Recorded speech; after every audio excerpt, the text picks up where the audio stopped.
பற்றினின் உன்பாதத்தை வெற்றியை தரும் திருச்செந்தூர் வேலவா நீயே துணை.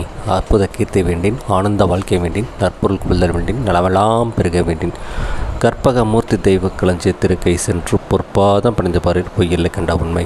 ஜோதிட சொந்தங்கள் அனைவருக்கும் வணக்கம். இது ஸ்ரீ சிந்துரா ஜோதிடம். பாலிய நலம், வாழ்க வளமுடன், வளர்க்க நிரப்புடன். நம்ம ஸ்ரீ சிந்துரா ஜோதிடம் யூடியூப் சேனலில் தினமொரு தகவல்கள், ஆன்மீக தகவல்கள், ஜோதிடம் சம்மந்தப்பட்ட பதிவுகள், ஜாதக அலசல்கள் நிறைய விஷயங்கள் பார்த்துட்டு வரோம். அந்த வகையில் இன்றைக்கி ஒரு ஜாதக அலசல் தான். என்னங்கிறது என்னென்னா, முந்தையெல்லாம் ஒரு காலத்தில் டாக்டர் அப்படின்னா ஒரு 4 மாத்திரை பேர் தெரிஞ்சால் போதும். அதுக்கப்புறம் ஒரு 10ஆம் கிளாஸ் பியூசின்னு சொல்லக்கூடிய அமைப்பில் ஒரு படிச்சிருந்தால் போதும். அதுக்கப்புறம் எம்பிபிஎஸ்ன்னு ஒன்று வந்தது. இப்போது எம்எஸ்ன்னு ஒன்று வந்துருச்சு. இன்னும் நிறைய உட்பிரிவுகள் வந்துருச்சு. நம்ம ஜோதிடத்தை பொறுத்த வரைக்கும் மருத்துவர் அப்படின்னு சொல்லக்கூடியது எல்லா மருந்துகளையும் மருத்துவங்கிற ஒரே குடைக்குள்ளே கொண்டு வந்துடுவாங்க. ஆனால் இப்போது தற்காலத்தில் நடைமுறையில் ஆங்கில மருத்துவம் இருக்குது, சித்த மருத்துவம் இருக்குது, ஹோமியோபதி, அலோபதி, அக்குபஞ்சர், இன்னும் என்னென்னமோ மருத்துவ முறைகள்லாம் சொல்லிட்டு வராங்க. இதற்கெல்லாம் ஜோதிடத்தில் விடை இருக்கா அப்படின்னு கேட்டால் கண்டிப்பாக விடை இருக்குது. அது நம்ம தான் கொஞ்சம் உள்ள நுணுக்கி போகணும். அந்த வகையில் இன்றைக்கி வந்திருக்கிற ஜாதகம் ஒரு 17 வயது மதிக்கத்தக்க பெண் ஜாதகி தான், மாணவி தான். டாக்டராக படிக்க முடியுமா அப்படின்னு தான் கேட்டு வந்திருக்கிறாங்க. இந்த ஜாதகர் பிறந்தது 26/11/2008 9:15 AM ஈரோட்டில் தான் பிறந்திருக்கிறாங்க. இப்போ நடப்பில் 17 வருஷம் 4 மாதம் ஆகுது. லக்னமாக வந்திருக்கிறது தனுசு லக்னம், ராசியாக வந்திருக்கிறது துலா ராசி. லக்னாதிபதி லக்னத்திலே திக்பலம் பெற்று உட்காந்துருக்கிறார். ரொம்ப சிறப்பு. லக்னத்தில் சுக்கிர பகவான் இன்னொரு சுபர் அப்படின்னு அமைப்பில் எடுத்துக்கிட்டாலும் அதுவும் சிறப்பு தான். ஆனால் இந்த லக்னத்துக்கு சுக்கிரன் 6ஆம் அதிபதி இல்லையா?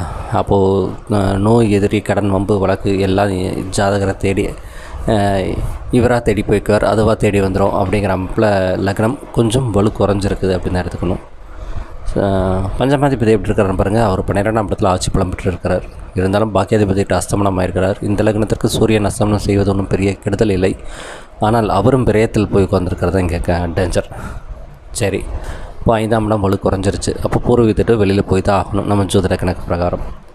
பாக்கியாதிபதி எப்படி இருக்கிறார்? அவர் விரயத்தில் உட்கார்ந்துருக்கார். பாக்கியஸ்தானத்தில் யாருக்கு வந்திருக்காரு? ஒரு இயற்கை பாப்புன்னு சொல்லக்கூடிய இந்த லக்னத்திற்கு முயற்சி ஸ்தானத்துக்கும் குடும்பத்துக்கும் தனத்துக்கும் பொறுப்பேற்றக்கூடிய சனி பகவான் உட்கார்ந்துருக்கிறார். அப்படிங்கிற அமைப்பில் பாக்கியாதிபதியும் பாக்கியஸ்தானமும் பலம் குறையுது அப்படிங்கிற அமைப்பில் இங்கே பார்க்க முடியுது.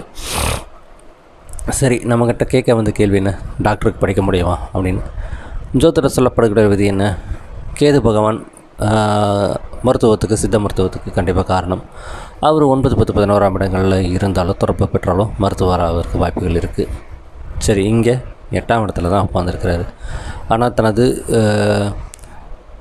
3ஆம் பார்வையாக கேது பகவான் மிதுன வீட்டை பார்க்குறார், கன்னி வீட்டை பார்க்குறார். அப்படிங்கும்போது 10ஆம் இடத்துக்கு தொடர்பு ஓரளவு பார்வையின் மூலம் இருக்குது அப்படின்னு எடுத்துக்கலாம். தொழில் அப்படின்னு சொல்லக்கூடிய 10ஆம் இடத்து அதிபதி எங்கே உட்காந்துருக்கிறாருன்னு பார்த்தோம்னா 12ஆம் இடத்துல போய் உட்காந்துருக்கிறார். 12ஆம் இடம் மருத்துவமனை சொல்லக்கூடிய இடம்தான். அங்கே சூரியனுடையும் செவ்வாயோடையும் உட்காந்துருக்காரு. செவ்வாய் மருத்துவ கிரகம் தான், சூரியனும் மருத்துவ கிரகம் தான். ஆனால் 12ஆம் இடத்துல உட்காந்து நைட் டியூட்டி அப்படிங்கிற விஷயம் இவங்களுக்கு சரியாக வந்துருச்சு. சரி, ஏன்னா அடுத்தது சந்திரனும் உள்ளே தான் போகிறாரு. இருளை நோக்கி போகக்கூடிய சந்திரன் தான். அப்போ அப்படிங்கும்போது நைட் டியூட்டிங்கிறது உங்களுக்கு சரி. ஆனால் மருத்துவம் அப்படிங்கிறது சரி வருமா அப்படின்னு பார்த்தா நடக்கிற திசை சனி திசை ஓடிட்டுருக்கு. ஏன்னா இவங்க குரு திசையில் பிறந்திருக்கிறாங்க. 12 வருஷம் 1 மாதம் 10 நாள். இப்போ சனி திசை 19 வருஷங்கும்போது 2040 வரைக்கும் சனி மகா திசை தான் நடக்கும். அந்த சனி பகவானும் 6ஆம் அதிபதியின் சாரத்தை, சுக்கிரனுடைய சாரத்தை வாங்கி லக்னத்தில் கொஞ்சம் சுக்கிரத்தின் சாரத்தை வாங்கி தான் கொஞ்சம் திசை நடத்துகிறார். இப்போ சனிங்கிறது ஒரு இருளை சொல்லக்கூடியது. அப்போ நைட் டியூட்டியெல்லாம் இவங்களுக்கு வரும். ஆனால் மருத்துவராக போவாங்கன்னு கேட்டிங்கன்னா அதுக்கு சான்சஸ் ரொம்ப குறைவு. மேபி இவங்க இந்த அக்குபஞ்சர் இல்லை உணவு சம்மந்தப்பட்டது இந்த மாதிரி ஏதாவது இல்லை அப்படின்னா மாத்திரைகள், அந்த கண்டுபிடிப்புகள், ரிசர்ச்சு, லேப் டெக்னீஷியன்ஸ் இந்த மாதிரி விஷயங்களுக்கு வேணால் இவங்களுக்கு உதவிகரமாக இருக்குமே தவிர நேரடியாக மருத்துவம் அப்படின்னு போவதற்கு இந்த ஜாதகத்துக்கு தற்சமயம் வழி விடவில்லை அப்படின்னு தான் எடுத்துக்க வேண்டியதாக இருக்குது. ஏன்னா 10ஆம் இடத்திற்கு சூரியன் செவ்வாய் சம்மந்தப்பட வேண்டும். இங்கே 10ஆம் அதிபதியோடு சம்மந்தப்படுறாரு. ஆனால் 12ஆம் இடத்துல இருக்கிறாங்க. அப்படிங்கும்போது இந்த சம்பந்தம் ஓரளவுக்கு கை கொடுக்கும். ஆனால் முழுதாக ஒரு ஜாதகரை காப்பாற்றி விடாது இல்லையா? ஏன்னா அந்த 12ஆம் இடத்துல 2 கிரகங்களை அஸ்தமனம் பண்ணி வச்சுருக்கிறார் சூரிய பகவான். அஸ்தமனம் பண்ணி தனக்கு ஒவ்வாமையான சனியின் சாரத்தையே வாங்கி உட்கார்ந்துருக்கிறார். இப்போ பெரிய நெருப்பு கிரகம் ஒரு இருளடைஞ்ச சனியின் சாரத்தை வாங்கி 2 பேரை அஸ்தமனம் பண்ணி 12ஆம் இடத்துல இருக்கும்போது இவங்க எப்படி மருத்துவருக்கு படிக்க விடும்? நடக்கிறது சனியே திசை நடத்துகிறார் பாக்கியத்திலிருந்து. என்னதான் சனி பாக்கியத்தில் அமர்வது பெரிய கெடுதல் இல்லைனாலும், ஆனால் சில விஷயங்களை கண்ட்ரோல் பண்ணிடுவாங்க இல்லையா, கொடுக்குறதுக்கான வாய்ப்புகளை கொடுக்காது இல்லையா. ஏன்னா அடுத்தது பார்த்திங்கன்னா இப்போ கோச்சர் அடிப்படையில் பார்க்கும்போது சனி மேலே கேது பகவான் போயிட்டுருக்கிறார். அடுத்து ராகு கேதுக்கள் மேலே ராகு கேதுக்கள் போகக்கூடிய அமைப்பு. அடுத்து கண்டக சனி, அஷ்டம சனி அப்படின்னு கோச்சாரங்களும் ஒரு மாதிரி ஒரு டிஸ்டர்பான கோச்சாரங்கள் வரும்போது இந்த நடக்கும் சனி திசை இவர்களை மருத்துவத்துறையில் ஏதேனும் ஒரு அங்கத்தில் வேணால் வகிக்க வைக்குமே தவிர நேரடியாக மருத்துவர் அப்படிங்கிற விஷயத்துக்கு கொண்டு வந்து விடுவது ரொம்ப ரொம்ப குறைவான சாத்தியக்கூறுகள் இந்த ஜாதகத்தில் இருக்குது அப்படிங்கிறத தெரிஞ்சுக்க முடியுது. மற்ற பிரகாரம் மற்ற பலன்கள்லாம் கேட்டாங்க.